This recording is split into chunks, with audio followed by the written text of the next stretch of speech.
I know we're a very educated, cultured, well-traveled congregation here at Judson, so I won't assume that any of you approach foreign languages with the same trepidation that I do.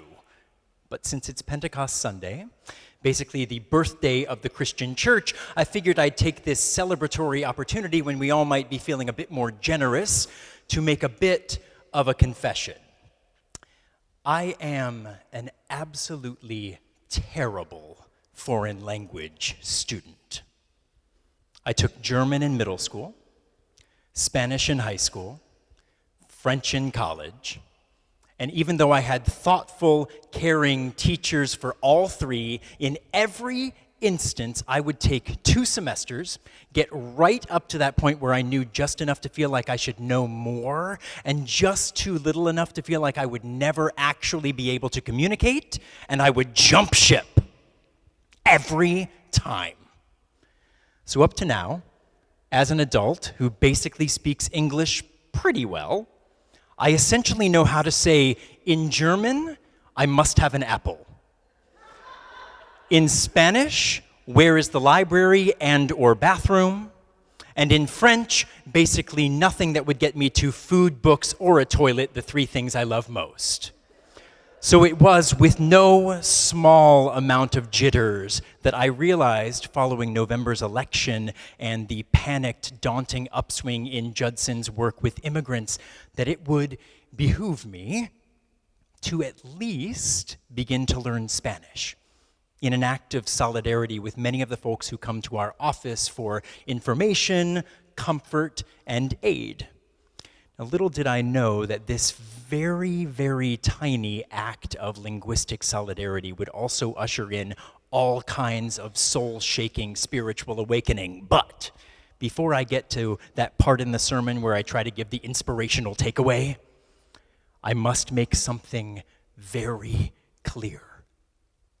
I have now been taking Spanish classes for over 7 months, and I am absolutely terrible at it. In my class, whatever term means the opposite of the teacher's pet, that's me. Is there a term for that? Teacher's stepchild? I am the absolute worst. I forget everything between classes. I remember to do my homework exactly 3 hours before each class. I answer every question my teacher asks with the fewest amount of words possible, and I really only speak in the present tense, even though we're like 6 tenses past that in our syllabus. Teacher's nightmare. That's what I am. La pesadilla del maestro. My teacher would be so proud. La pesadilla del maestro. I'm the teacher's nightmare. In fact, my teacher's patience astounds me. Every Monday, he, a native Chilean, meets with 9 busy strangers in this busy city of strangers, 4 native New Yorkers, an Australian immigrant, 2 native New Jerseyans, a native Californian, and me, a native Ohioan. He patiently shepherds us through lessons that are probably a major bore to him, but are brand new and terrifying to the 9 of us. At 37, I'm the youngest person in the class, but way too old to be as difficult as I am. But in our makeshift congregation, with our teacher, the bearer of a disorienting and maddening gospel, we are stopping our busy selves in a world where busy confidence seems like everything. And we are humbling ourselves in front of a language we don't know and seeking communication. At the start of the first class, our teacher eased us in asking, does everyone know how to say hello, how are you? Because those words are the most important. Don't launch into anything, even if you think you know how to say it, without first greeting and asking how someone is doing. And now that we have that down, weeks later, the only additional rule that my teacher has is in 2 parts. No using Google Translate. It's way too easy to be right and it is way too easy to be wrong. Google Translate keeps us in literal, sometimes even mistranslation, and misses the point of communicating with the person right in front of you. Instead, we are urged to approach each interpersonal moment to speak and listen con confianza y humildad, with confidence and humility.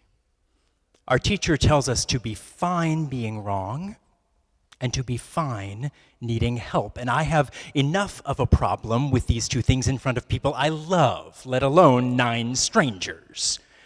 But though he used to have more patience for my shenanigans, now every time I try to say as few words as possible in the present tense, and every time any of us try to sneak a peek at Google Translate, our teacher stops and says, ¿Quieres estar en esta clase? Do you want to be in this class?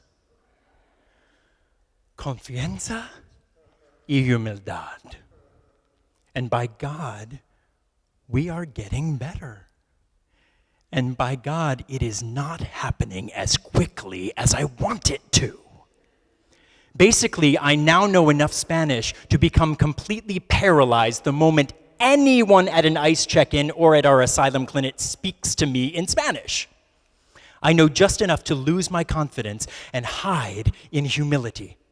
But even as I do so, my teacher's voice rings in my ears. Confianza y humildad. Confianza y humildad. And when that voice slows me down, the words and concepts that have jumbled in my memory slowly begin to come forward again. Now, confidence and humility are both part of our Pentecost birthday story as well, though many Christians have forgotten the humility part. Even in the lectionary that gives us new scripture stories to rotate every week, every year this Pentecost story comes up. It's considered that important. But whether this is your first time hearing this story in our ancient testimony, or if you're used to hearing it over and over again, every year at this time, let's look at it anew. This year, I believe its true power is found in the in-between space of confidence and humility. This is the day, 50 days after the Easter event, when our battered, broken, early Jesus movement community got their own visit from a playful, powerful spirit that descended on them and suddenly lit a blazing fire of communication among those who would otherwise remain strangers.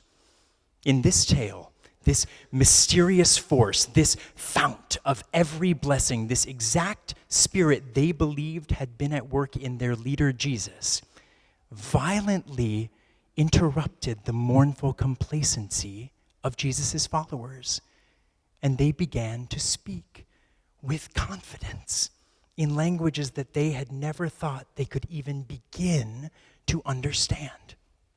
And these folks didn't even have the attractive option of hiding their phones under the table and using Google Translate.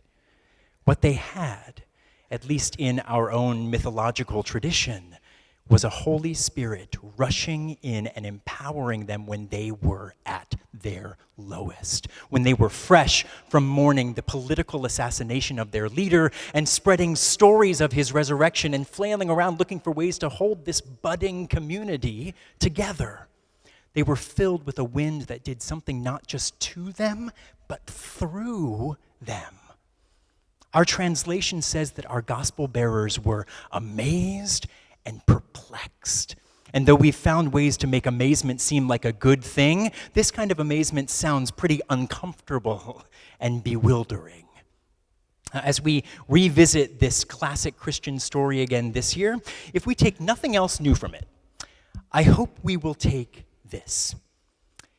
It is too easy to read this meeting between early Jesus followers and new converts as proof that the language of the gospel is the most important language here. This kind of reading is convenient for Christians who want to prove that Christians have something exclusive that the world needs. But something altogether different is also happening here. The disciples are actually the ones whose lives are being interrupted. They are the ones being urged and even forced to learn new languages. They are learning the languages of tons of other cultures whom they have not yet engaged. And yes, they are being empowered with confidence to approach their new duties as bearers of a gospel of love, but in being pushed through the uncomfortable discombobulation of learning the languages of those around them, languages that they could have ignored up to that point, they are also being invited to approach their gospel-bearing work in the world, not just with confidence, but with amazing humility. Confianza y humildad, the perfect combination for language learning and for justice work. And as a complete lack of humility becomes the current defining image of the United States around the world, we gospel bearers owe it to ourselves to bring the humility back to our confidence and be the ones who remind this country that the two don't work without one another. Up until 2 weeks ago, my Spanish teacher would often bring up politics in the classroom, offering wordplay about our current political crisis designed to make us laugh, to make us learn, but also to make us engage our fear for the state of our union in new language. Now, we strangers have grown closer by learning how to talk about politics using words that we don't know how to pronounce, shifting ourselves into uncomfortable waters to communicate about uncomfortable things. But things that are on our mind. With the country in the state that it's in, these things that our teacher has been bringing up are the things that we are afraid of. And strangely, when we talk about things that are naturally on our mind, the language learning comes more naturally and sticks in our memories more organically. But then, 2 weeks ago, just before we took a Monday off for Memorial Day, our teacher told us that we would now have classes sin política, without politics. Apparently, someone in another class had complained to the powers that be that discussions at the school had gotten too bogged down in partisan political babble. And our teacher said that we could talk about whatever we wanted, but that he would stop bringing up politics. And there was a pause. And then one of my fellow students said, mierda, which I'll let you translate for yourselves. And then, for the first half hour of class, we talked about silly things, the simple things we learned in the first class: dogs, cats, jobs, colors, fruits. But then, a half hour in, someone said something in Spanish about her fear of climate change. And then, someone said something about the state of U.S. education. And then someone said something about fearing losing health care. And even without our teacher putting himself at risk, his students began to continue to teach ourselves a foreign language by bringing up the things that mattered to us most: con confianza y humildad. And even in our time-worn traditional stories like this ancient testimony today, we will see new things, not because the stories have changed, but because we have changed.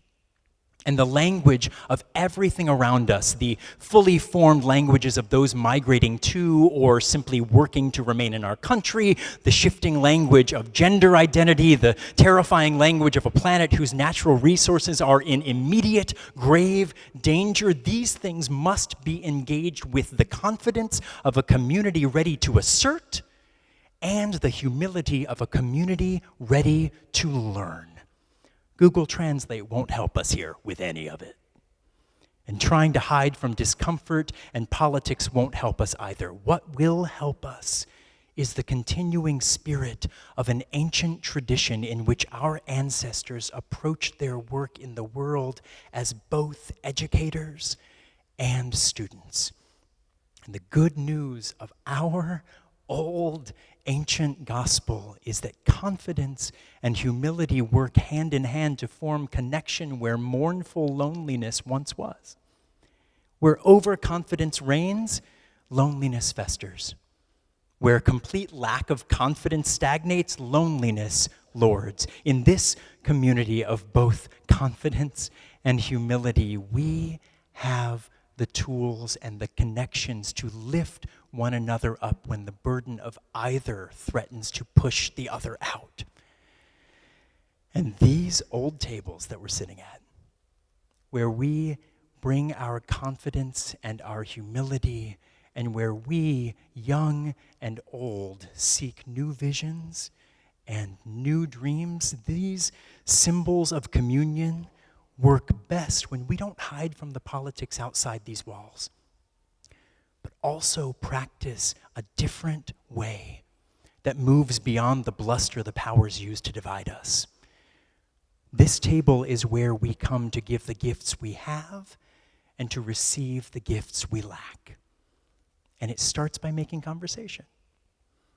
So as we gather our elements for communion, making sure everyone has enough, let's start with those words that my teacher taught us. Hello. How are you?